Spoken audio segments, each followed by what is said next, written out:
to discuss today, you are most welcome to suggest our topic.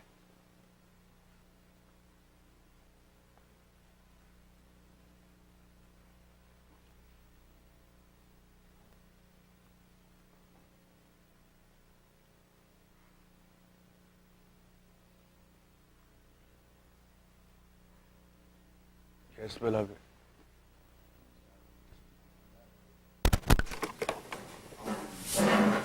Why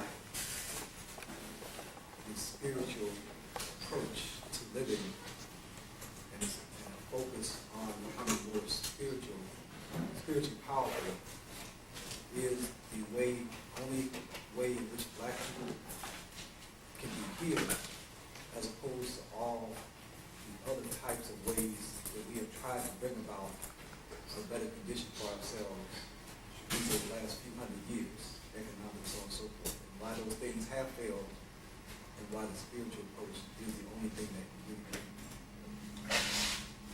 Of course, that topic was thoroughly addressed in the Sankofa Dhamma, and for those who have not had the opportunity to familiarize themselves with my arguments, they can do so. I, however, will briefly respond to it, because there's a lot to be said about that whole topic, isn't it, beloved? First thing we have to understand that the spiritual way of life and living and all of the disciplines associated with it are not simply necessary for black people. It is simply necessary for any person of any color, race, in order for them to become spiritually transformed. Sadhana, as it pertains to people of African descent here in America, have to add some additional things to address all of the damage done to the African psyche as a result of the ma'afa and all of that ordeal. Thus, it becomes impossible for any African person to really enter into the pure spiritual life without first dealing with their own personal damage that is a legacy of our sojourn here in America, as well as throughout diaspora, where slavery and the ma'afa had the same kind of devastating impact on Africans in those parts of the world. One simply must deal with all of that, you see, beloved? Now, in the Sankofa Dhamma, we have begun to address the very specific aspects of that, haven't we? One of the things that shows up is, as a race, our inability to cooperate with one another. Well, that's fundamentally because on the individual level, we are in a state of disunity. We cannot even cooperate with ourselves. So this kind of restoring of ma'at, as we have called it, becomes essential for any black person that is serious about fully potentializing themselves from a spiritual point of view. That involves a lot of things. Things as simple as the abandonment of drugs. Things as simple as getting a job. Things as simple as becoming first a functional human being. We simply must get straight. What the ancestors have called true in speech, word, and deed. Makeru. You must simply get straight. And you must get straight in terms of all of the deficits that you have inherited, simply by virtue of your being black and being in this culture. Be whatever may be the causes for your dysfunctionality, you simply have to deal with that. There is no such thing as a dysfunctional person ever becoming enlightened. That never happens, period, for any race. And black people will not be an exception. The path to self and God realization takes what it takes. And it takes that irrespective of the circumstances you are coming out of in your coming to the path. You see, beloved? So we have to identify those particular deficits, or as the African that created the Trika tradition called them malas. And Bamani and Samadhi in Prambani will be doing their workshop sometime this month, I believe on the 21st. Is it the 21st? Acha. And they will talk a little bit more about that concept of malas. But certainly they are covers of ignorance that prevents the usual person, and especially the African person, of really having a glimpse of who they are. Acha, beloved, the spiritual journey begins when one has had a glimpse of who one really is. That is a prerequisite. Contrary to popular belief, many approach the path thinking that by going through a process, they will finally come into the knowledge of who they are. It's just the opposite. You must first have a taste of that, an insight into that, an intuitive glimpse of it, before you can even transact the sadhana and disciplines associated with the path. Are you following? You simply must know thyself. The ancient African Kemetic sages and mystics would always make it known to all those who would come to their temples or ashrams in search of the Chetuatnata, the hidden mysteries of God. They would always make them understand that first, know thyself. You may worship the gods if you please, but first you must know thyself. Because unless you know thyself, then there is no basis for the great work and the great process to begin from. Now, the unique situation that people of African descent are confronted with in this culture is that by virtue of the Ma'afa, you have absolutely no concept of who you are, period. You have been totally, even at the socio-cultural level, de-Africanized. So the re-Africanization of the person of African descent is a necessary step, because you are simply taking on the identification that has been created for you by the architects of white supremacy, what we have called the nigger persona, the Negro persona. And you are fundamentally identified with that. Well, that has been manufactured. And if all you know about yourself is what you have been taught via these institutions in this society, you are definitely fundamentally ignorant of self. You are truly ignorant of yourself. You need to know who or whose you are. And this becomes the first step. So for black people then, you see, we have that extra added challenge, don't we? You must first recover your identity from the morass and all of the confusion that has resulted from the Ma'afa and its effect. So you must simply recover your identity at the social cultural level before you can even begin the journey into higher recoveries of your sense of self. Are you following me? And of course, the most ultimate recovery of one's sense of self is, again, according to the African wisdom tradition that we have called Trikachavaism. That recovery of your most ultimate identity, the Pratyabhijana, is the recovery of yourself as God. And if you have studied even a little bit of the Chetuatnata, the wisdom tradition that informed the sinners in ancient Kemet, then you know that that stage was the goal and aim of those mystics and sages. It was to arrive at that point of recovery of one's true identity, whereby one could make the statement, anukasara, or anupanater, I am God. So there's much work to get from I am a nigger to anupanater. So much more can be said about it, beloved, but we will defer any further inquiries to the Sankofatama. Anything else you would like to discuss? You're most welcome. Yes, beloved. Master,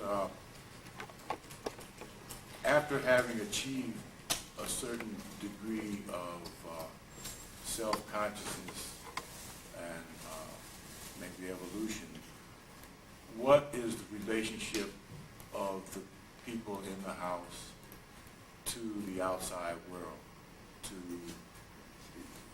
the society, to culture, to all that? I'm not sure I'm following you. When you say relation, do you mean obligations, responsibilities, or? I understand that, we're trying to grow into spiritual awareness, and it transcends being a black and white thing and goes into the transcendence of or evolution of spirit in the human evolution. Acha. You see, beloved, as you begin to recover deeper degrees of your divine nature, what in the African Trika tradition we have called Swarupa, who you really are. And that process, your whole relationship to the world, samsara, is altered. You follow me? As you are able to recover more and more of your own true identity, it automatically changes the nature of how you interact with other people. Simply because the more you recover your sense of true self, the more you know who the other person is as well. You see? One of the things, for instance, as you move up this hierarchy of identities and make that growth, is even from a socio-cultural point of view. When you, for instance, recover your own true identity at the social-cultural level of being an African, just because you are not in Africa does not mean you're not African. You follow me? You're African, you see. And once you recover that, then you realize so are they. And you're no longer a victim of their own, you see, personality and mental disorders that is causing them to think they're something other than African. You come into a different relationship. As you even learn your history of the fact that your ancestors have made all of these incredible sacrifices for your sake. When you discover the miraculous nature of your own African existence, now you automatically understand that the Venerable Theravadaji is also a miracle. You see? So you begin to relate to him as a miracle, which is a very different way you perhaps were relating to him prior to the recovery of your own African consciousness. But as you rightly pointed out, African consciousness is just the beginning.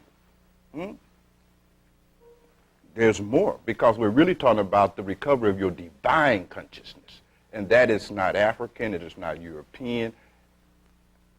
In fact, it's not even human. You see my point? It is transcendent of all of that. Pure spirit. Now, as you move up that hierarchy, beloved, then naturally how you view and see the world and experience the world and thus relate to the world gets altered.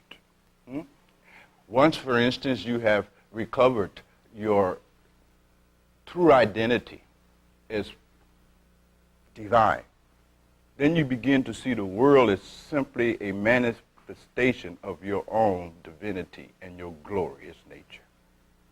The net result of such a vision is that you love. You see, beloved? You simply love everybody and everything itself, because, in fact, from where you're sitting and seeing, that's all the world is a reflection of myself. The sense of separation, ego, is overcome. There is no more two, no more duality, no more me and them. It's just me in all of my glorious forms and manifestation being reflected. That changes the whole relationship, doesn't Now in the book of Sadhana, we will go into that. So Rani Kumari and Dhammamarji is ready to go to work. So if it takes a long time, see them, right? I'm finished with my part. All right. I have to put them on the spot like this. That's where we know we get it out here on time. Something else to say about it? You're most welcome.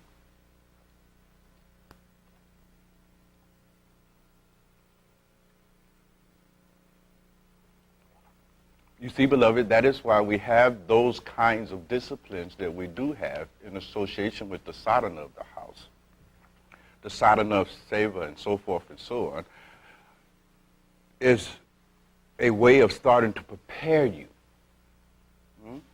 so that when you are able to see the difference in your relationship to others from the point of view of rendering seva, and as you begin to enjoy your relationship with others more as a result of that, then that becomes a kind of motivation to go all the way. Seva, of course, is based on the presumption of unity, isn't it? Isn't it? So all of the practice, then, that are associated with the sadhana of the way, of the God realization process, if you will, are based on the transcendence of ego. It's based on the transcendence of this false presumption that others are different from you. Because until you can overcome this presumption through hook or crook, then you simply are in no position to make any kind of spiritual progress. You just can't do it. You can read a lot of books, you can come to a lot of meetings like this, you can do all kinds of things, but you just can't. There's no foundation for it. You must have a glimpse of the oneness that is the case, and always the case. You simply must realize it.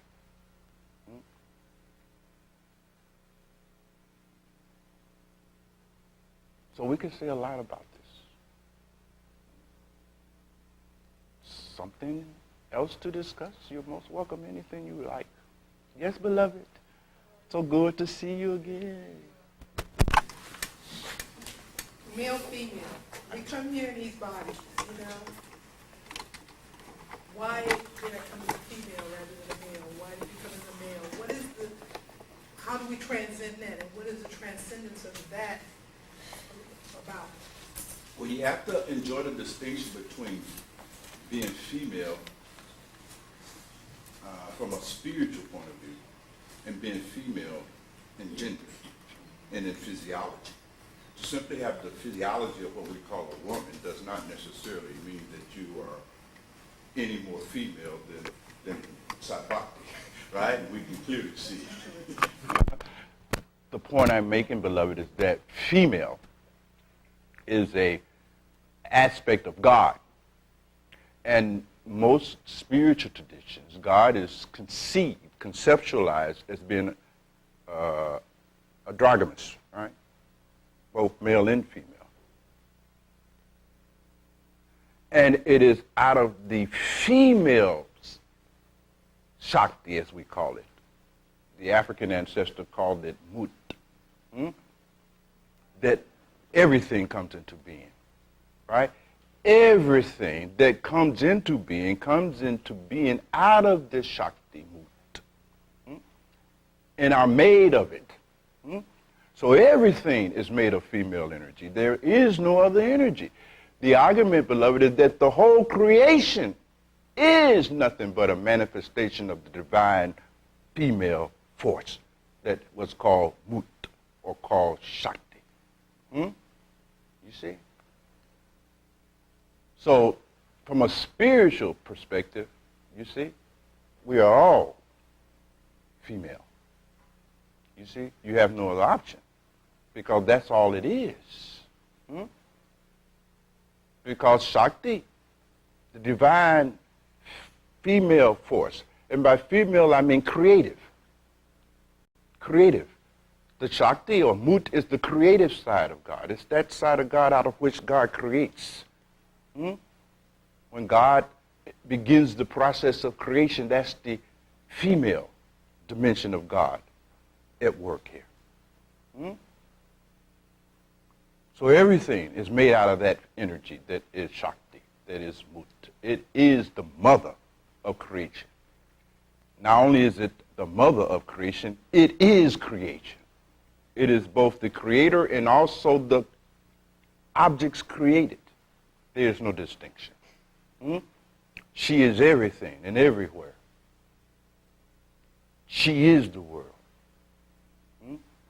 That is what we mean when we say that God is its own creation. But that God is female. But I don't want to use that word too much because the word has been corrupted and associated with you all's gender and all that stuff. You understand? That is not to be transcended. That is to be recovered. Just the opposite. You see? What is to be transcended is your pseudo-female nature. That is to be transcended and given up so that you may recover your authentic female nature. You see? And that's a different story, isn't it?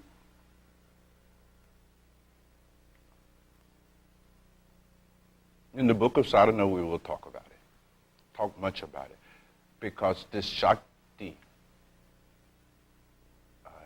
energy, power, is essential in our recovery of our true identities. In India and in many other cultures, that is the principal form of worship, you see, of the Divine Mother. That is the principal form of worship. But it is not like the Western concept of the female, the woman. It is the representation of that creative function of the Supreme Lord and being. Something else to say about it, beloved? Well, how can we help them to not get caught up in the morass, into this false identity? What is our way of helping them not to? You do the best you can. Of course, you can begin by first making sure you're free from it. Because our children tend to mimic, duplicate what they see in us. So you can do your best in order to demonstrate and model such freedom. But ultimately, you see, beloved, like everything else, it's about grace.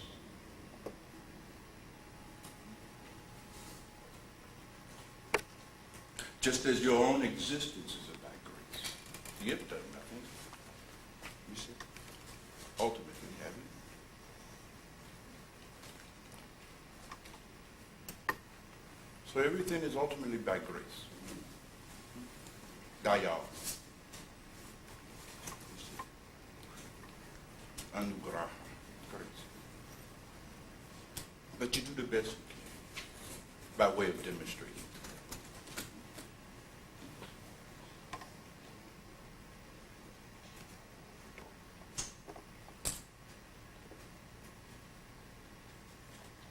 More can be said about it. Something else you would like to discuss?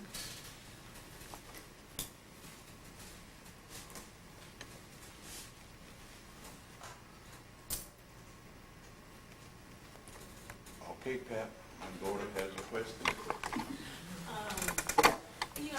Talk about mental illness as in regards to the Black community and why so many young Black adults are now killing themselves. Why have we gotten to that point where we can't survive, we can't simply function? In some way, your question is linked to her concerns as well. Well, when we fail to create a kind of environment that prepares our children for the realities of life, when our children are fundamentally made into consuming machines, full of so many desires, greed, and so forth and so on. Well, it sets them up for a crisis later on. In fact, what Pal is talking about is what in the profession is called quarter-life crisis. Just as there was a midlife crisis, most of you know exactly what I'm talking about, right? You get that point in your midlife where you're in crisis, you don't know what to do now. You don't know whether to stay married, get divorced, you don't know whether you want to continue to work a job or chuck it all and get your pension and open up you a corner grocery store. You don't know whether you want to stay in the same neighborhood another 30 years and die here. You get at a point in life where you become full of doubt. You become very confused. You don't know which way to go. You become disillusioned fundamentally with your prior philosophy of life and strategy for life and all of your ambitions. You become disillusioned with all of that. You see that this stuff wasn't what I thought. Now what do I do? I'm 55 years old. And you realize, of course, you're going to die, so that's some added pressure. Well, that whole experience now has shifted down to people between the ages of 25 and 30, but in that early 20-something. They are in that same crisis. They don't know what to do with their life. They have already had a sense of failure, right? And that failure is so overwhelming. Well, that is a kind of mental illness, isn't it? Or it certainly open you up to the development of a lot of mental illnesses because your whole psychology has broken down, ceased to function. What can be done, you say, to avoid that? Well, the truth of the matter is that what needs to be done is so immense that one person can't do it. That takes the whole village now. You see, now we get into village talk. You have to understand, pal, that the kind of transformation required for a person to overcome that kind of deficit is more than that individual person is capable of in the first place. And this is a usual oversight that people make when they consider spiritual transformation. They feel that, well, I can transform myself simply on the strength of my own individual effort and sadhana. That never happens. Spiritual transformation always must occur within the context of a community. It must. Because it is the community of other spiritual practitioners that bring to bear upon you the force necessary to deal with it in the form of holding you accountable and so forth and so on.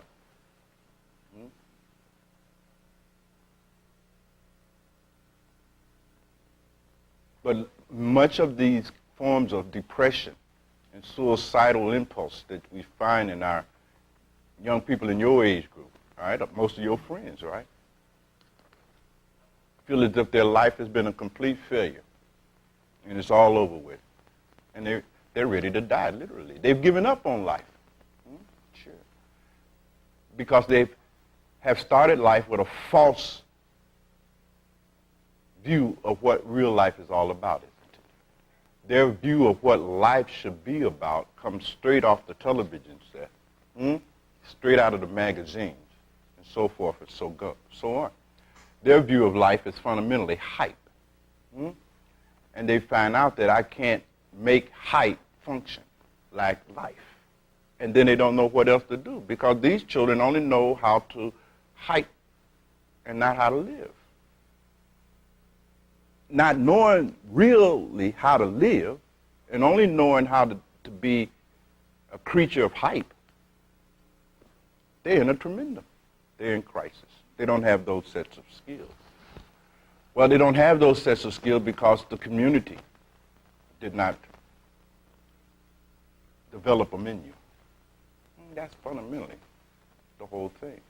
So it's very difficult to change an individual without first dealing with the community that individual is a part of. You have to deal with this thing at a kind of a collective level.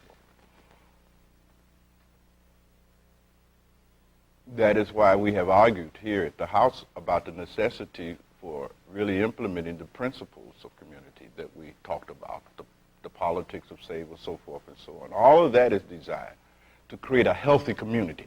Our child, beloved, how can you raise a child in a community that is not healthy? I mean, that simply is not going to happen because you're not raising them in a vacuum. You see? Ultimately, you have to deal with the community. It is really tragic. You see, being a therapist, being in the business, so to speak, I see this. I see it all the time, and it's really heartbreaking. Really heartbreaking. So what can I tell you, pal? Try to get hooked up into a healthy community, and start all over again, right? Something else to say about it?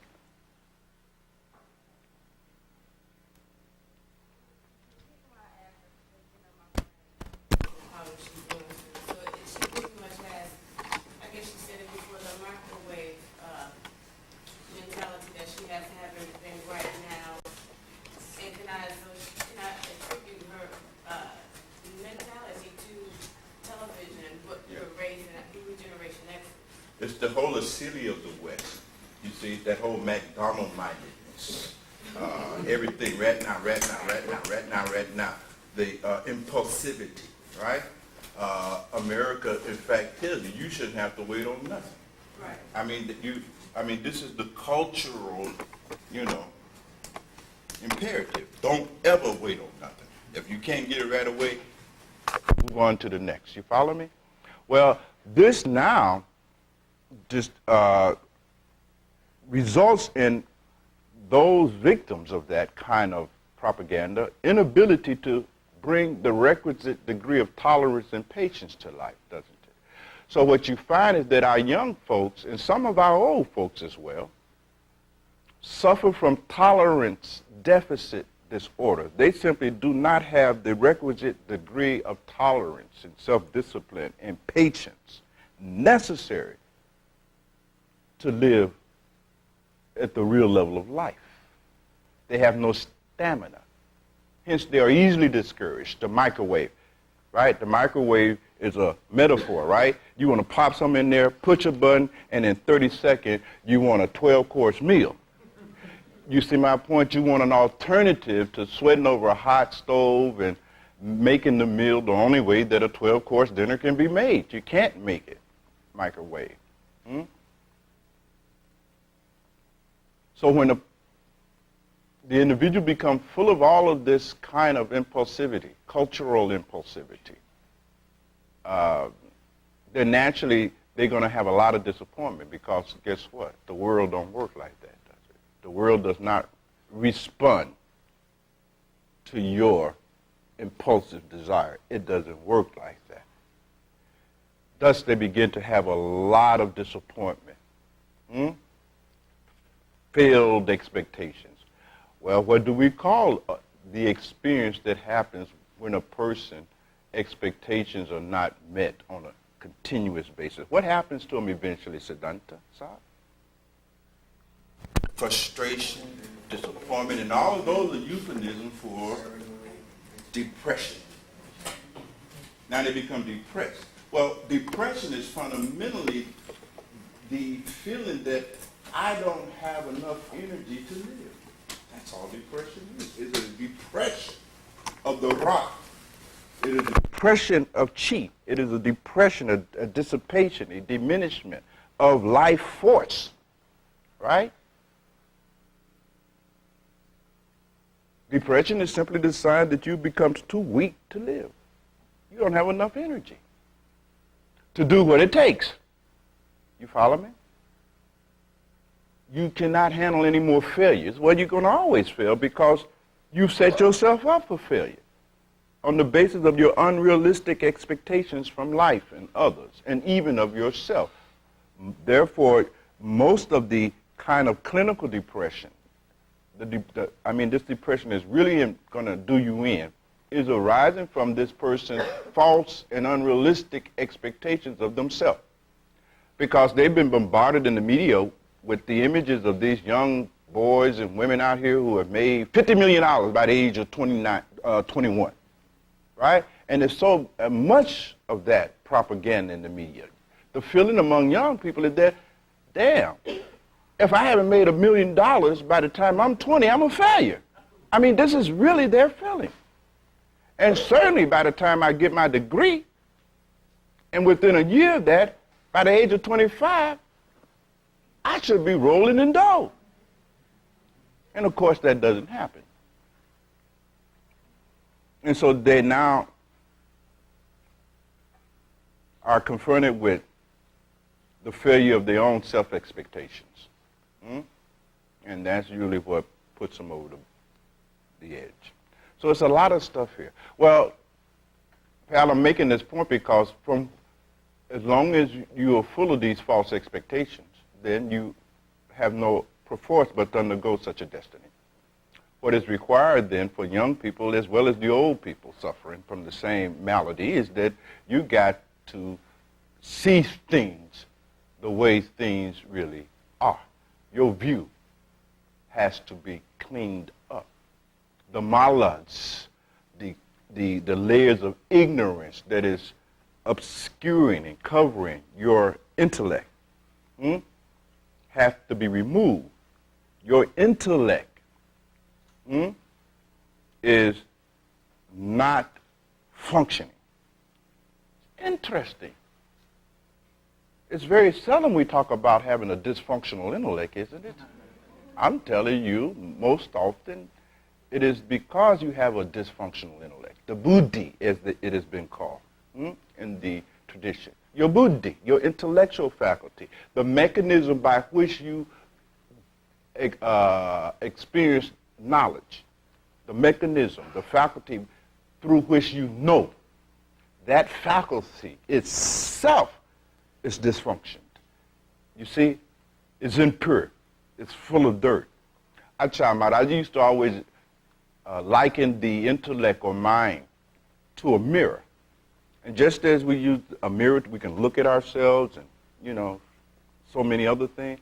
Well, what happens if that mirror is covered with all kinds of dirt and dust? Will you get a good reflection? No. The same is with the intellect. If your intellect is covered with a lot of ignorance, then you will be having an experience of the world based on ignorance. And what is the sign that you are experiencing the world based on ignorance? Your depression, your suffering, your unhappiness. That is a sign that you are operating with a defective intellect. Your intellect is not pure. It is still covered with a lot of ignorance. So one of the goals then of the path is to remove that ignorance, right? In fact, that is the goal of all the paths, both modern and ancient. In fact, this Buddha, which is a symbol of spiritual authority in the Akan tradition, you see, has been ceremonially used to swipe away your ignorance.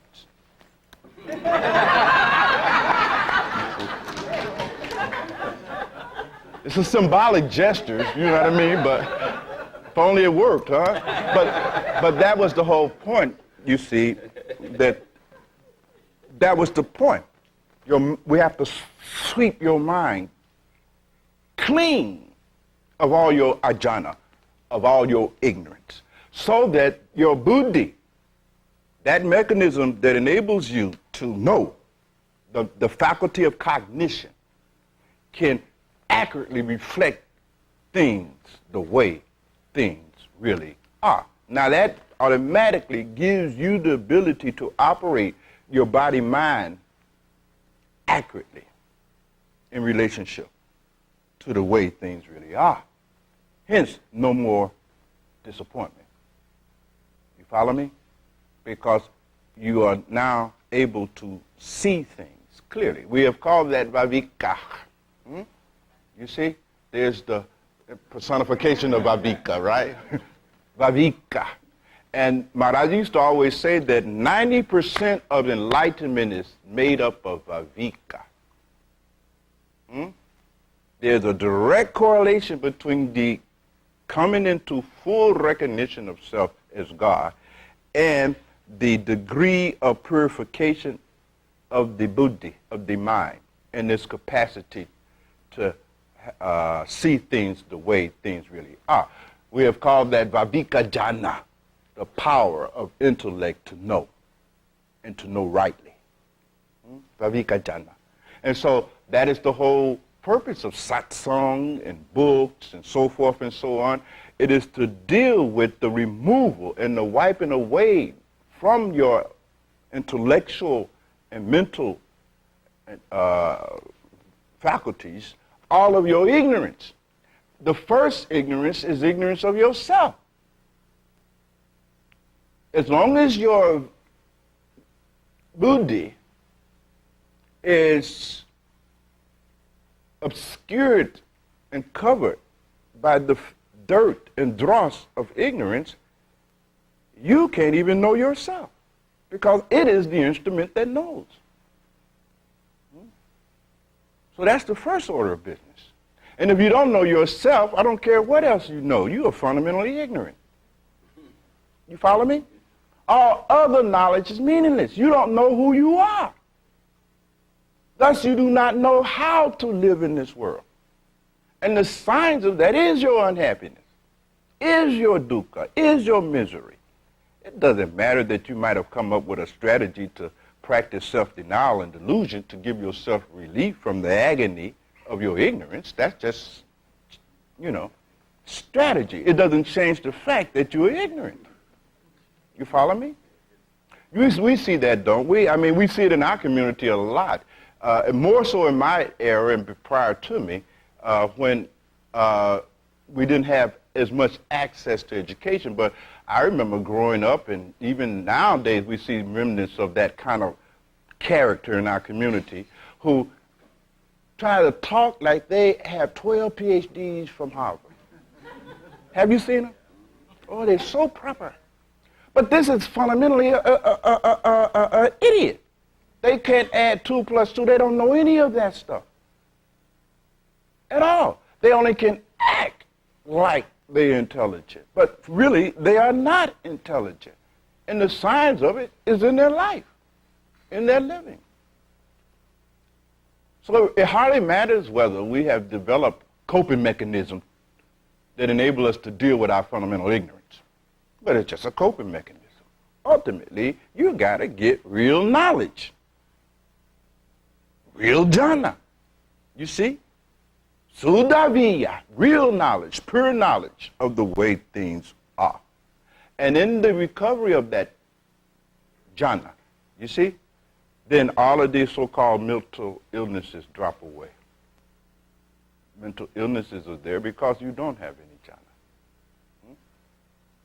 And depending on what kind of history you have, when I say history, not just of this world, but history as a embodied being across the entire spectrum of your many incarnations, dependent upon that, you might only be at that stage in your own spiritual evolution where, you don't even, your body is still wired for ignorance, right? I mean, you may be wired for ignorance at the level of your nervous system. You might be generating ignorant-based neurotransmitters and neurons, and, ignorant at the cellular level. There's no hope. For you need a new body. All right? So it depends upon a lot of things.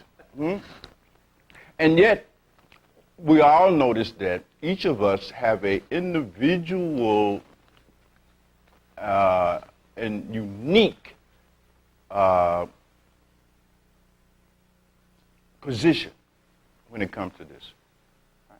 For some of us, we will have to work a lot harder to overcome our own ajhana and self-ignorance than others, because our minds are more laden with false knowledge and ignorance. So we have to do more sadhana. We'll have to do more stuff. Whereas there are others who have a lesser degree of contamination of their mind by ignorance, then they don't have to do perhaps as much sadhana. They still have to do some sadhana, but perhaps not as much. So there then becomes a direct correlation between your degree of mental and emotional illness and your degree of ignorance. In therapy, that's all that the therapist does, isn't it, Siddhanta? We try to remove your ignorance. And if we can't do that, we at least give you some medication to tie you over.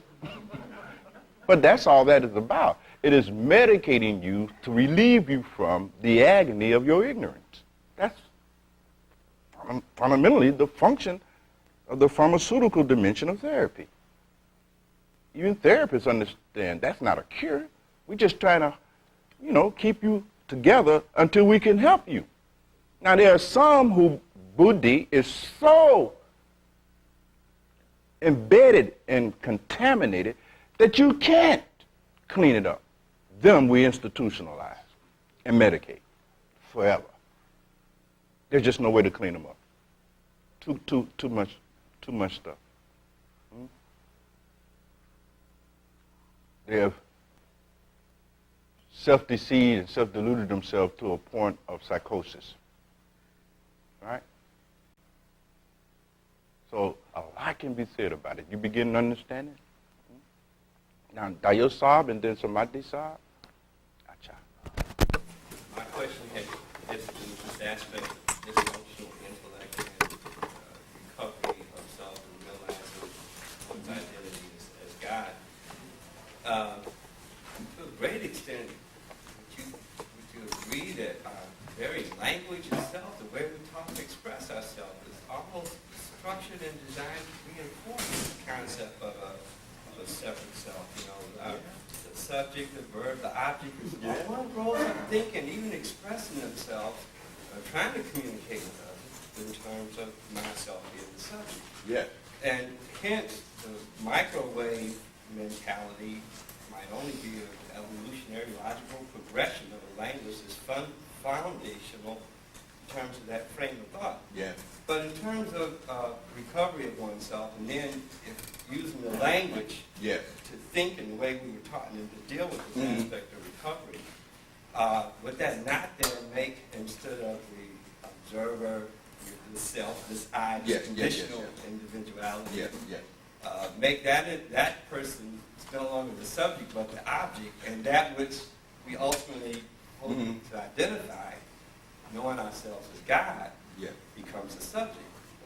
Might one really look at the phenomena and what one observes in their experience, instead of language being an affirmation and a reinforcement of the individual self, but reverse the subject-object relationship such that one tries or attempts to think in terms of themselves as object, and maybe you break over from time to time. I understand. You're talking about create a gap.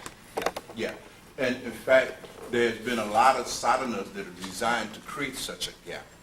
In fact, in the Buddhist tradition, Vipassana, this observing the thoughts, right? It requires a certain degree of ability to attend to your thoughts, you see? And everybody, of course, don't have that ability. But if you do have that capacity, by simply looking at, watching causes distance, by definition. Are you following me? And then the discovery that I am not whatever you were priorly identified with. That, in fact, beloved, is the whole rationale behind the process of sitting meditation, isn't it? For instance, the ideal is to, through disciplining of this body, and the withdrawal of attention from it sufficiently, you will automatically have the experience that I am not the body. With that comes a whole liberation from a whole way of life that was predicated on you being just this physical body. Are you following me? In fact, that's one of the first aids that we can resort to. And Prambani is going to talk about that. Somebody is going to talk about that. Mani Saab is going to talk about that. So definitely make sure you're at that workshop. I'm only going to be able to say just a little bit about it. You follow me? Yes, this whole business that Pal is talking about and that is relevant to all of us is all based on where you are at in the hierarchy of the sense of self. If you are fundamentally identified with your body as self, then that automatically is going to open you up to a lot of this stuff. You have no option. Because that comes with the misidentification of self with the body. But if you can withdraw your attention from the body, create that gap, that distance, you'll have the experience that I am greater than this body. Then, through that same process of withdrawal of attention, not thinking, as you rightly pointed out, language is not going to help you. Positive affirmations and positive thinking is useless here. You follow me? You must transcend all of that. Mustn't you? Yeah. And that is a transcendence in attention. By simply saying, I'm not the body, I'm not the body, you do not lose the experience of being the body. So you can reverse language. That's a game. You follow me? I am saying you must transcend all of that. Because that's really what you're saying. I am not the body, I'm no longer the subject, I'm the object. But it is still speech. Isn't it? Yeah. So you haven't gone anywhere. Instead of standing straight up, you are now standing on your head. But you're going nowhere. There's no movement. You have to transcend that whole process. When you transcend the body, now you are coming to the level of your emotions, because a part of your sense of self also includes your identification with what's going on emotionally. Isn't that all right? I feel sad, I feel happy, I'm disappointed. All of that is because of our identification with a particular emotional mode that is going on, isn't it? And so when you say, I'm angry, then you act a certain way based on the identification with the anger, right? Because if I didn't say I'm angry, then I wouldn't be cussing nobody out. The cussing somebody out comes first from my identifying myself with my anger. Are you following me? That's right, feelings. Well, as you are able to make more and more progress in meditation, you're able to now create that same distance between your emotions that you have created between your body. And you become free and come into a higher sense of self. Not only am I not just this physical body, nor am I these feelings that are going on in it. Right?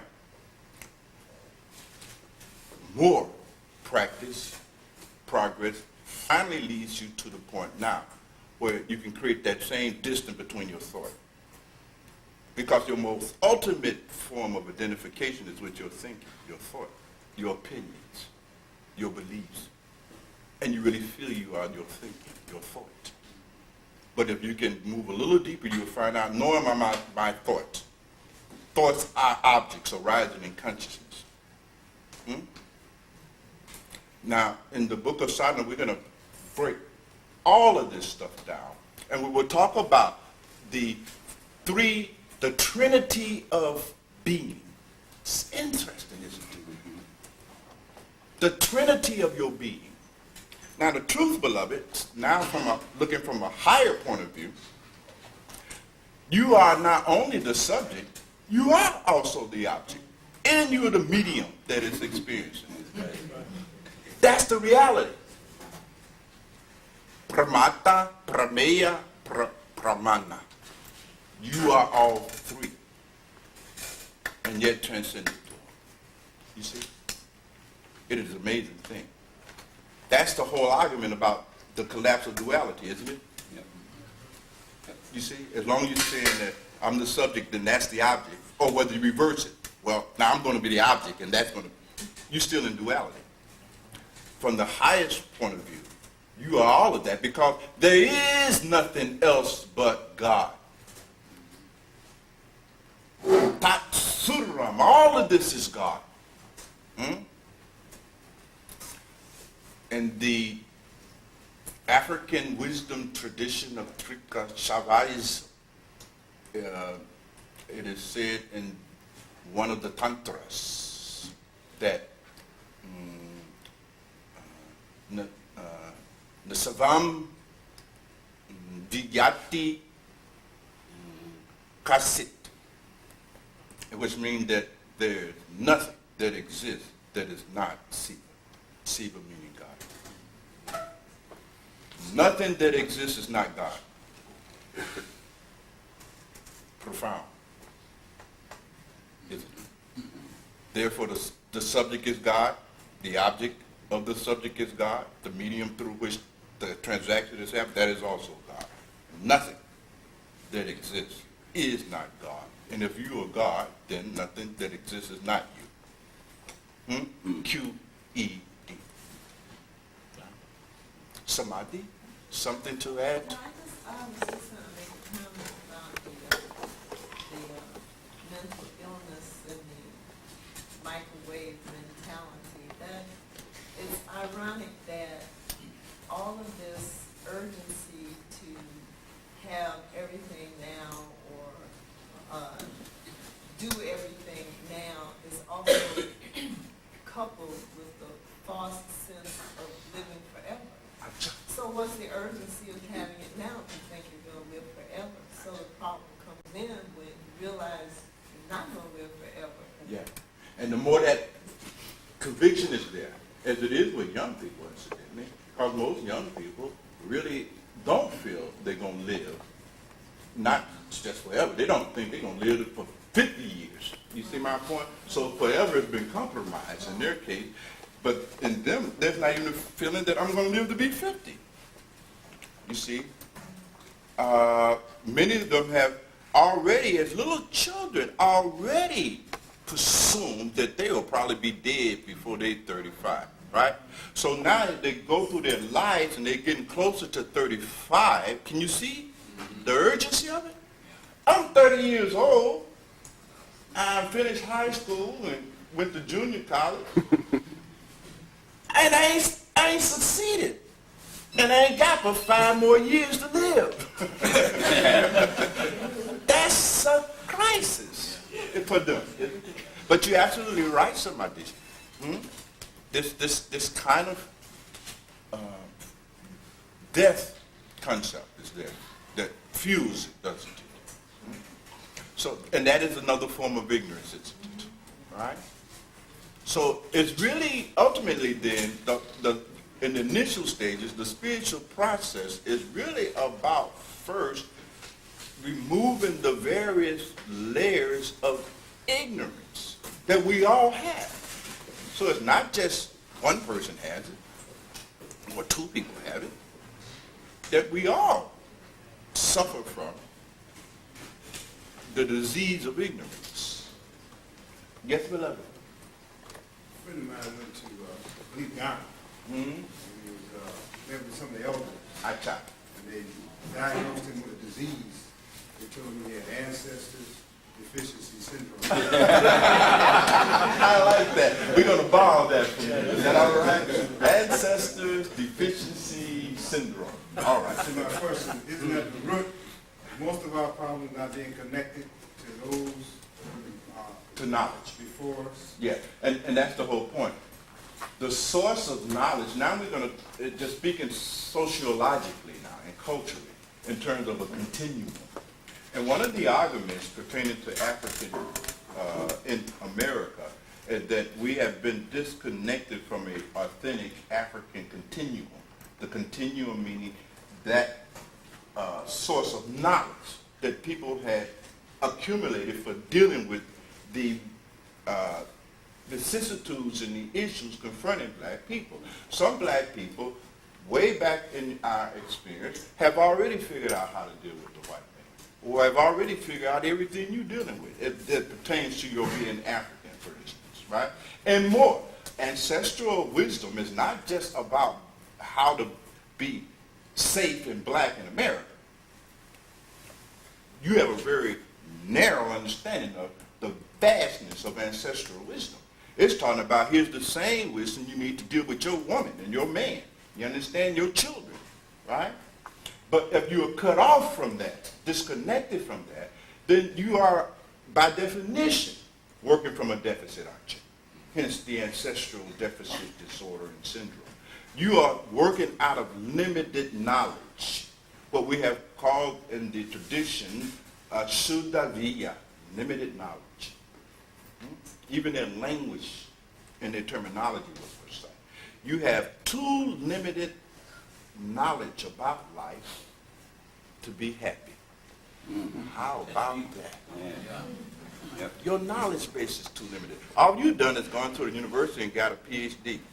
And you read a lot of newspapers. You need to read New York Times, you watch the Post, you watch all of the news, you know what I mean? You follow all of the magazines, you're a vociferous reader. And you thinking that that is deep knowledge. That's not deep knowledge. There is a real, authentic African deep thought. African deep thought. You see? Yes, you won't find any author of it. That deep thought and the wisdom associated with it preceded in time literacy and writing, and has been couched in the form of proverbs and the sayings. So you find them in all of the cultures, whether it's Akan or Achan, it doesn't matter. Embedded in that is some deep wisdom, isn't it? So a lot of the connection then to the ancestors is maintained in the form of always knowing and remembering their sayings that has come down. You see? Now most of us don't know what none of that is at all. Very little of it. You see, our philosophy of life is made up of the proverbs underlying American wisdom. You see what I mean? Proverbs like, you know, get as much as you can get.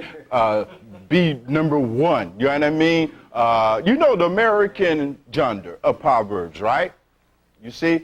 Go for it. Never say no. Always win. You see my point? Never be satisfied. Always do more.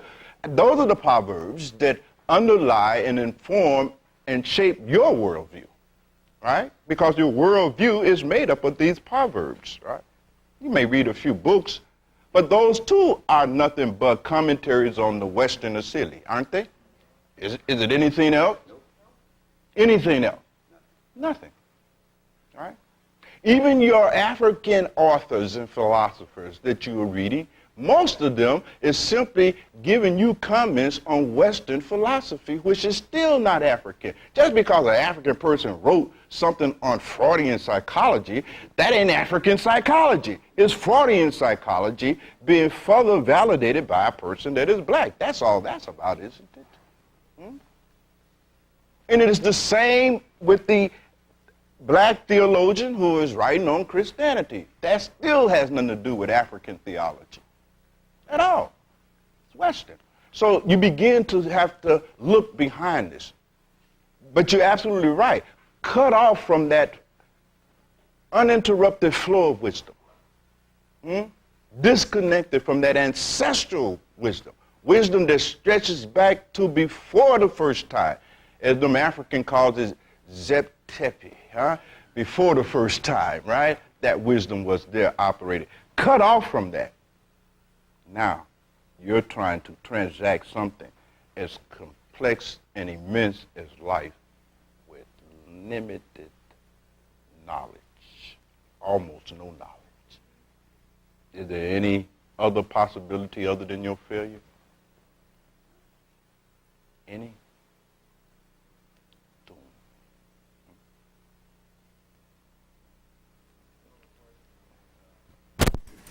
Ability that some develop to listen to, communicate with ancestors right now, or even ancestors into their bodies. You see, to be able to intuit the ancestral knowledge. Again, that depends on the degree of operation and functionality of your intellect, right? Your faculties by which you have knowledge. You see, if your faculty and apparatus by which you have knowledge, your buddhi, your mind, is relatively operating at a high level, then you are able to intuitively, you see, pick it up. But what is the case with those who buddhi in mind is not so functional? Then what has always been the case is that at every time and in every culture, in every place, there have always been those extraordinary individuals who act as a foci of the throughput of that knowledge. They have been called gurus or sebas or whatever you want to call them, but fundamentally, what has really occurred in them is a space is made, right? They've hooked up, so to speak, and they become the primary source of that knowledge. They become the sages. And in certainly in African cultures we have them, and in Indian culture we have them. And I suppose even we have some gurus here, but they're all on Wall Street, I understand. We have, right? So I guess we're catching up in our culture. But you certainly first have to realize that you suffer from ignorance, and that's the hardest part of the process of becoming transformed, is to acknowledge I am fundamentally ignorant. That's hard. You see? But that is what must be seen. You must at least have that much of a vivek to see that you are ignorant. That much viveka you should have. That shouldn't even be that hard to do. Maharaji said if you need a little aid to help you see that, simply set your life in the palm of your hand and look at it. And see, have you lived a life that is based on wisdom or ignorance? Are you living a life based on wisdom now, or is it still just ignorance? You see my point?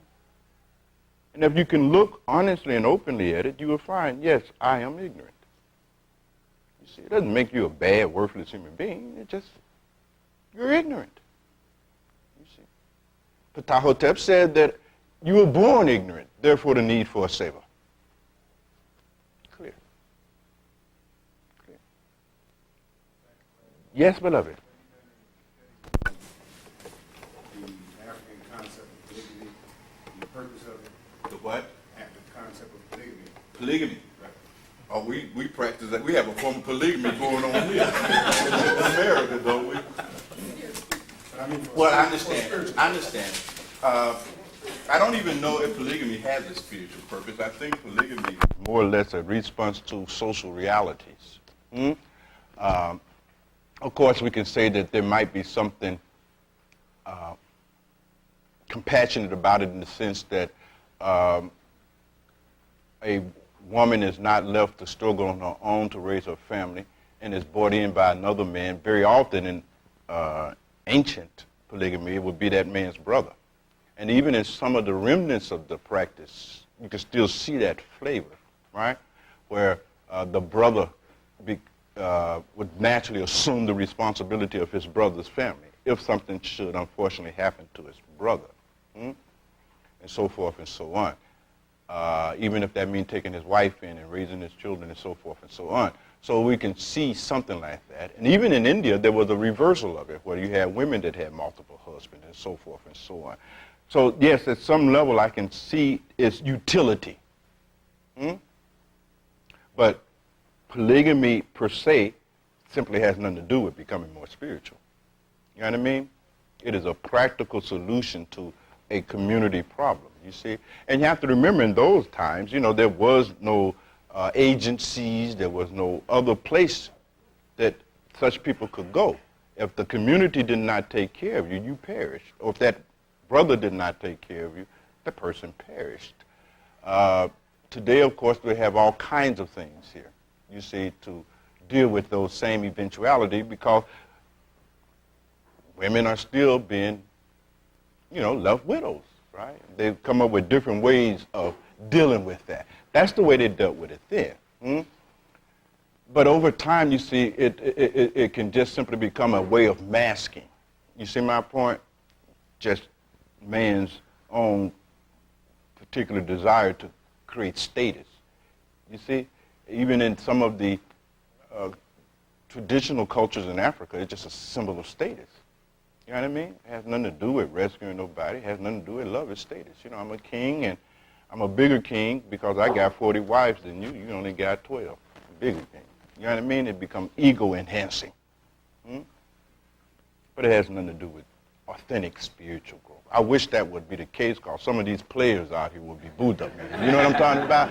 I mean, if you're a player and you can get you enough women, voila. But it has very little to do with it. But it does have value. That's the point I'm making. You see, it has value. It made sense. And even in some parts of the world, it still makes sense, doesn't it? Sure, because they still have those same kinds of problems. So forth and so on. Is there anything else you would like to discuss? Yes, beloved. Read and heard that all spirits or all souls want to possess a body. Acha. And those of us who have bodies, and the purpose of the body, that only spiritual growth can only take place when you have a physical body. Now, I don't know if that's true or not. Acha. Acha. And those of us who have bodies, it seems, looking at us in terms of how we operate, we get caught up in how our body looks instead of understanding it's used for spiritual development. Acha. So could you speak to Yes, that? I said. And the book that will be on Sadhana, we will go into that too. Because these are real things that one has to understand. Well, first of all, you have to understand, beloved, that there are different categories of beings, obviously. There are beings with bodies, beings without bodies. Now, what is it that makes the human body, or any body for that purpose, but definitely the human body as opposed to the animal body, useful, is that in this body you can act. You can't act without a body, right? At all. So you can't do anything. If you can't do anything, you have no control over your outcome. You can't move. For instance, there are disembodied and unembodied, and there's a distinction between the two. The disembodied are those who had bodies but no longer have them. They dropped away. And then there are beings who simply never had a body, period. These are what has been called in the African tradition of Trika, Shaivism, they were called Devatas, divine beings. In the tradition of our ancient African creators of the Chetagata, they were called the Neteru. You're familiar with that, right? The celestial beings, right? Horus and Isis and all of that, the Ennead, if you will. Beings like that, they're celestial beings. They never had a body. And they thus have no ability to do anything. They live only and strictly according to the will of God. They don't have any other option. You see my point? They're completely at his mercy for their growth. They may remain at the level of a presiding deity of a region for countless. They can't decide, I want to go higher than being a presiding deity, because they have no body. They have no apparatus through which they can make karma. It gets very deep.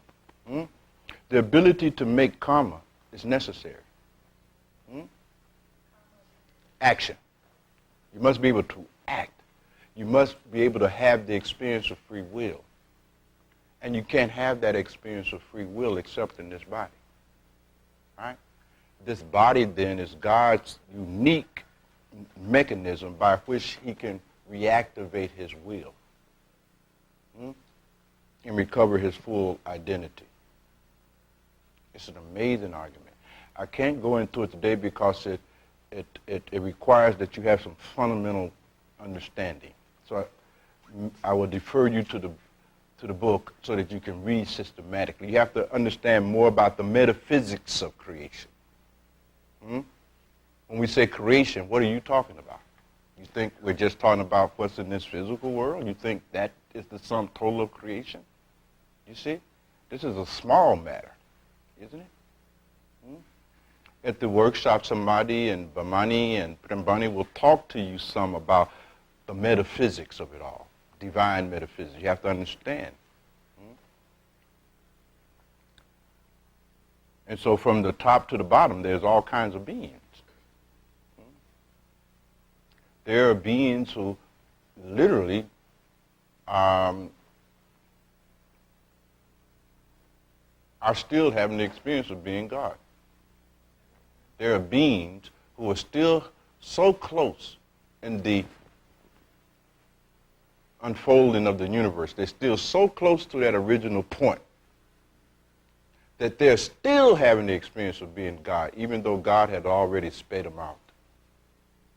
It's amazing. They don't even know that they're not God. They're still having their experience because they're so close. Then there are those way, way, way down here. Right? So far removed that they're having the experience of not being God. And with no possibility for it. That there's no such thing. I'm God? What kind of nonsense are you talking? That's blasphemous to them. So you have these two extremes of beings. Then, of course, you have beings that are beneath that level of the human being, don't you? Animals and so forth, who are also not having the experience of free will. They are governed by a kind of instinct, right, that govern that species, right? Dog nature is not dictated by the individual dog. It's dog nature, and it's universal through all dogs, without variation of species.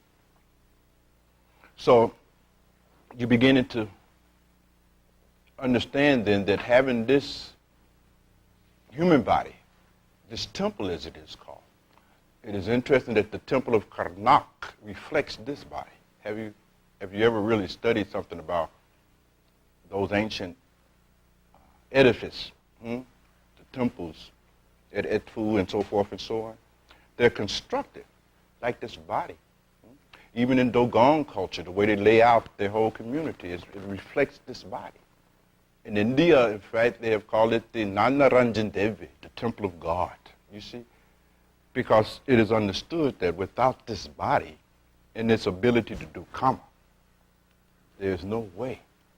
You see? You wouldn't even have the feeling that I'm going to get on the path. You wouldn't even have that. You couldn't even, you know what I mean? None of that would be there. So you need this body. You need this body in order to really recover your full identification as God. Now, it is interesting. I wish we had the time, because there is a category of enlightened being. We have called them the Jivamuktis. These are extraordinary individuals who have been able to recover their identity as God while still in the body. Hence, liberated beings while in the body. It's an amazing thing.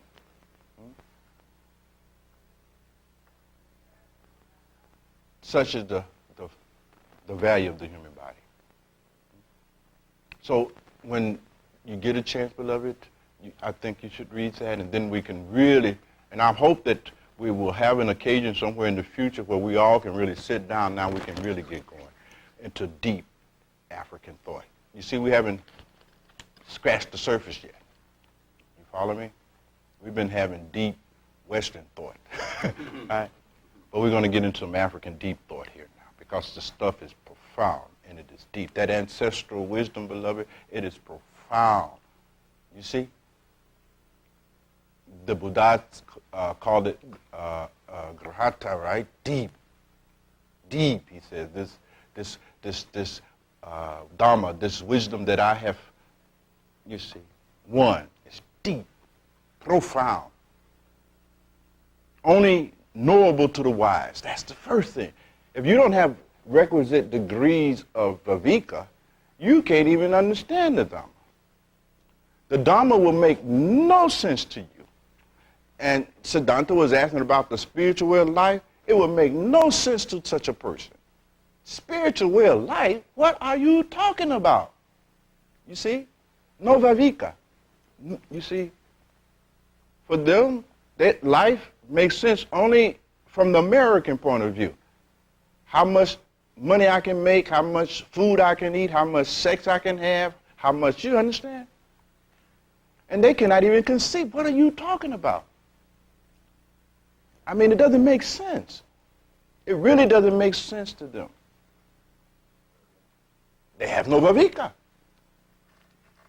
They're ignorant. They're fundamentally ignorant. So the Buddha said that this grabha, this deep wisdom, is only available to the wise. But haven't the ancestors said as much? Haven't they? Right? So even this ancestral wisdom is not available to everybody. That's why everybody is not having the experience of it. And you can pour libations to the end of time. You understand? That's a ritual. It's a ceremony. That is not how you invoke them. You see my point? That wisdom simply cannot take a seat in your intellect if your intellect is full of ignorance. If your mind is impure and full of all kinds of wrong views and wrong knowledge, it can't sit itself inside of you. How could it? You wouldn't receive it at all. You will reject it. Yes, beloved? I wanted to go back to the whole notion of concept of midlife crisis. You mentioned a quarter life crisis. I don't remember that I might have had that, but I know I'm having this.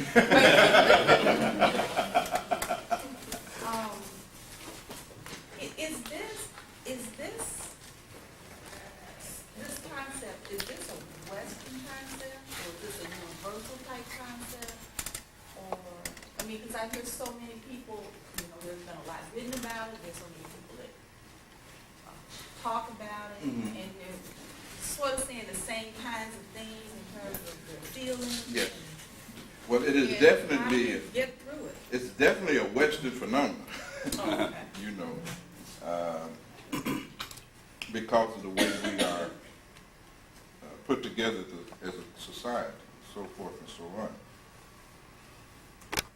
Which do you wish to talk a little bit more about, the quarter life or the midlife? Well, I'm past quarter life. All right.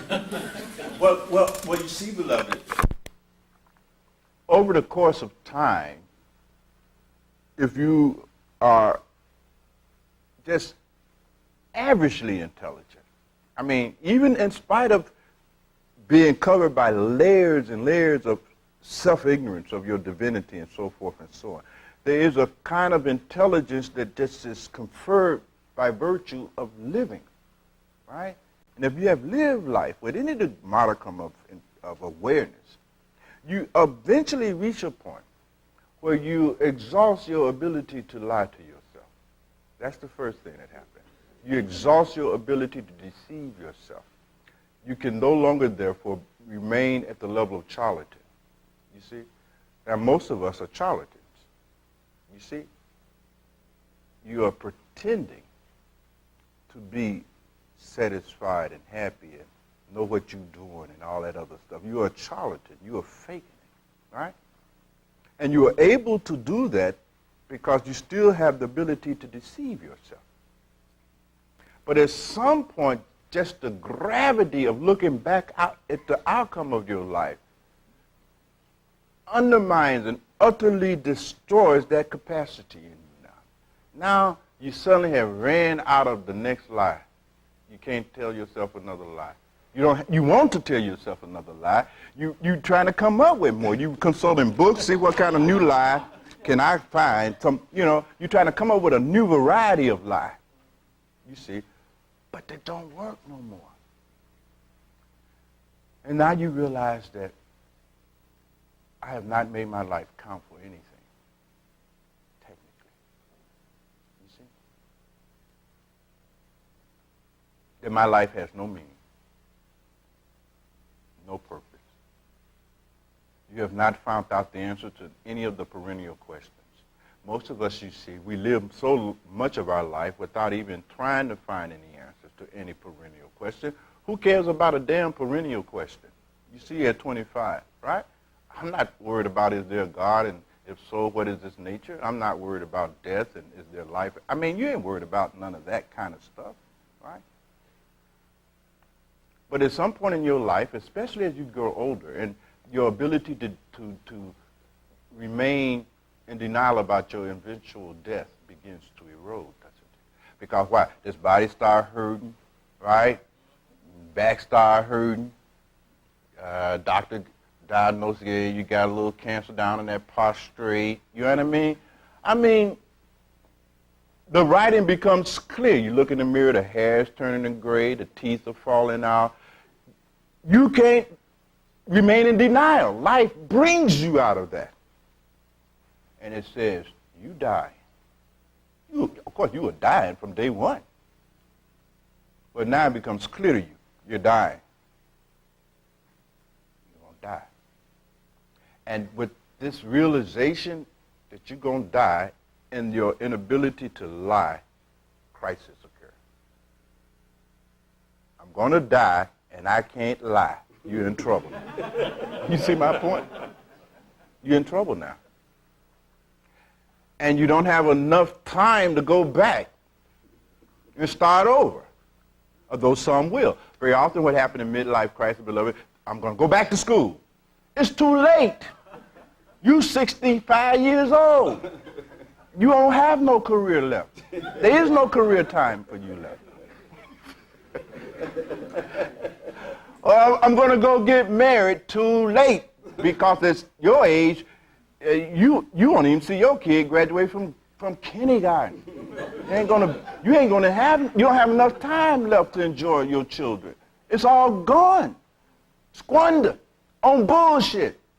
And see, that's the realization. Not only that I'm out of time and you can't lie, it's the realization I have wasted my whole life on bullshit. Pure bullshit, impressing people, trying to appear. I've been a charlatan. I've been a fake, trying to come off. And that hurts now.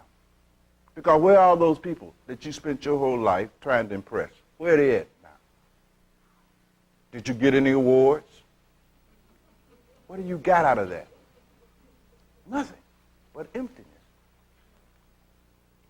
You will find out in every area of your life. It's like a Bordeaux, isn't it? The midlife crisis is just like a Bordeaux. For those of you who don't know what a Bordeaux is a point that, of death and dying that occurs where you sort of kind of have a review of your life. In midlife crisis, that's what's going on. You wake up one morning, you look at that man laying next to you or that woman, you realize, I never loved them. You know, and they never loved me. It was a game we playing here. And something in you said, well, I'm going to die. And do I want to play this no more? You see my point? So you can go two directions at the crisis. Break down or break through. But crisis is always necessary. So in that sense, our young people have an advantage by having quarter-life crisis if they can break through. Right? Connect with that ancestral wisdom that brother was talking about, they'll take off. At our age, at 55, 60 years old, you have crisis and you break down, you out of the picture. There is no other hope for you see. Or you go in that job that day and you just decided, I can't work another minute here. You go in and you quit. All right? You go in and you quit. And you hated this job for 30 years. You worked it because you were trying to pay your mortgage and send your kids to college and so forth. But after 30 years, the outcome has been such that you're going to spend all this money on this house and, you know what I mean? You can't even enjoy it. You see my point? You lost it in a divorce settlement or something. Or or the kids turned out to be just absolute failures, messed up. You know what I mean? You done did all of this and so went through all this order. You understand? You realize your good intentions is the term that I've used for it. All of them come home to root, don't they? All your good intentions and all the energy that you put into that now are revealed to have been counterproductive, and they fail. And there's a lot of anger about it. You see my point? Or you would turn to religion. You see? You almost always notice that the older people get, the more religious they get. You know what I mean? When they were 25, you couldn't tell them nothing about Jesus. They didn't even want to hear nothing about Jesus. Go to church? Who you kidding? You understand? But then as they get a little older and have more of that experience of real life, now it's 65 years old, they're running to church to get saved, but it's too late.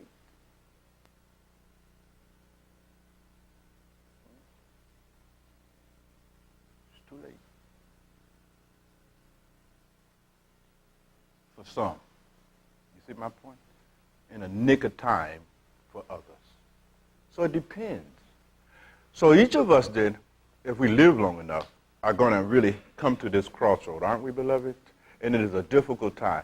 There's two periods that are really difficult in the developmental stage of human beings, adolescence and coming into this crisis, this midlife. And of the two, I don't know which one is the most difficult. You know, I mean, they're neck to neck. In the adolescence, you're trying to make identity. In the crisis, you're trying to undo it. And they're very different. Yes, you're really trying to undo what you have made yourself. I don't want to be no husband no damn more. I don't want to be no wife no more. I don't want to be responsible. I want to get me a red Jaguar. You understand? I don't want no old Volkswagen. I mean, you're trying to undo all of that project that you just spent 30 years building, right? And that's hard. That's traumatic. It is stressful, right? It is a confusing time. Because as you're undoing all of that, you know you don't know what you're going to become. And you know I ain't got long. So I got to come up with a whole new way of being at 65. Man, that's some scary stuff. So midlife crisis, you see, beloved, is like that. But then there's spiritual crisis. And that can happen at any age, whether young or old. And spiritual crisis is very different, you see, than either quarter life or midlife crisis. It's unlike any other crisis. And we've talked about that in the past and so forth and so on. In fact, the little story on the wisdom of the sand speaks to the spiritual crisis, doesn't it? If you're lucky, you see, you will have spiritual crisis. Everybody's not fortunate enough to have spiritual crisis. Because one of the things that is prerequisite for spiritual crisis is a relatively high degree of avika. Those whose level of avika is low simply don't have any spiritual crisis. They don't have enough avika, first of all, for it. They are too unconscious. Spiritual crisis requires some degree of awareness.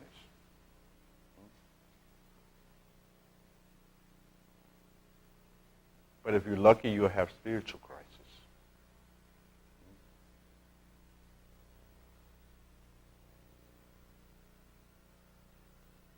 That's the blessing. In Bhagavad Gita, Lord Krishna talks about those whom he loves, you see. Really loves. He sends them these kinds of crises, you know, poverty and all of those kinds of things. Real crisis.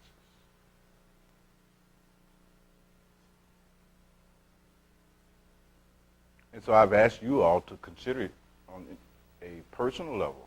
How will you make your life count? How will you make your life count? Really? What are you doing, really, truly now here, that will make your life count? If you're just paying your mortgage, that don't count for anything. Not really. In the scheme of things, what is that about? How will you make your life count? Most of us, after you're dead 50 years, won't nobody even know you here. Because you didn't make your life count. In African traditional wisdom tradition, we talk about becoming an ancestor, don't we, beloved?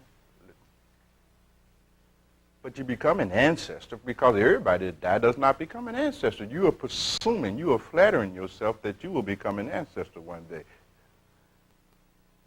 That is not so for the vast majority of you. You will not become an ancestor. Yes, you will die, but you won't become an ancestor because nobody will remember you because you didn't make your life count for nothing. Your life didn't count for nothing. You didn't make it count in nobody else's life, period. You didn't love nobody. You didn't enlighten nobody. You didn't do nothing for nobody. You spent your whole life on your selfish self.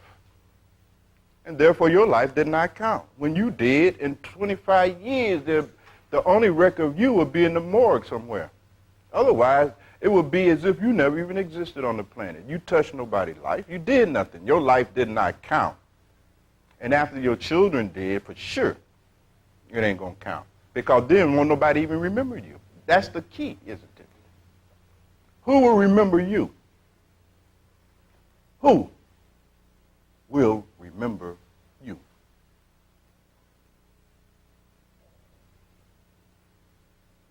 Interesting,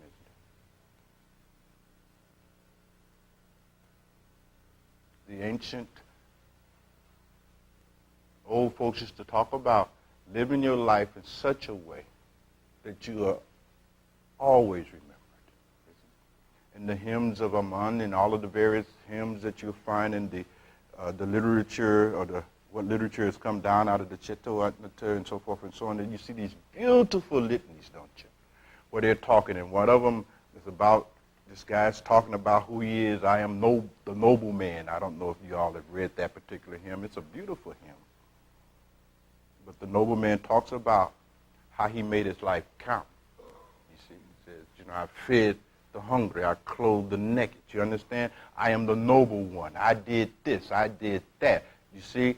I took in the widow. I am the noble one. I made sure that the children didn't go hungry and so forth and so on. I am that noble one. And as he ends his litany, right, of the great doings of Ma'at throughout his life, he says, and I am that noble one whose name will be in the mouth of people for 10,000 years. He's an ancestor. Nobody's going to be calling Dio Sobbing 5 years after you did. The name will go out of use. Or Bhagwan. You understand? I mean, we mustn't flatter ourselves here unless you make your life count. And the question is, how will you make your life count? No fooling, no kidding. How will you make it count?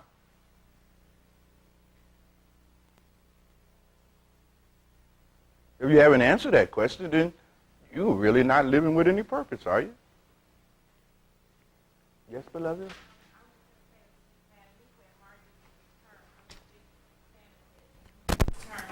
About hearers and seers and people who are supposed to go into a path. And he said, how will you make your utterances heard? I love that. And he meant, like, how will it be sounded over and over and over again, almost like a mantra. Yes. Beautiful. Yeah. How will you make these utterance of your name? You see? Because in Kemetic mysticism, the name is a part of your being, the Rin. Kunsa's made the Rin book. A lot of you won't see it unless you initiate it, but she's made a beautiful book. We call it the Rin book, and compile all the big names that we have. But the Rin was also considered a part of your actual being, right? And that it lives after this body. That's why the name was put into a cartouche. It had its own sarcophagus, didn't it, to be preserved through time. The Rin. Something of you will live as long as your name is still alive, you see, in the hearts and minds of folks, because you made a difference. See, that's a very different vibe, isn't it? It's the reverse of the Western Assyrian vibe, isn't it? Because ordinarily you ain't trying to make your life count at all. You're trying to enjoy yourself. Notice the distinction. All your energy is on, you're trying to enjoy yourself. You see, you're trying to fulfill your own desires, ambitions. You understand? That's not making your life count. That's just being self-possessed. That's all that's about. You're trying to be successful. As if that has anything to do with making your life count. You see? That is the Western concept of making your life count. I'll become very successful, famous. As if that counts. How many people have, quote unquote, been successful? We don't even know their names. Didn't count. Didn't count for nothing.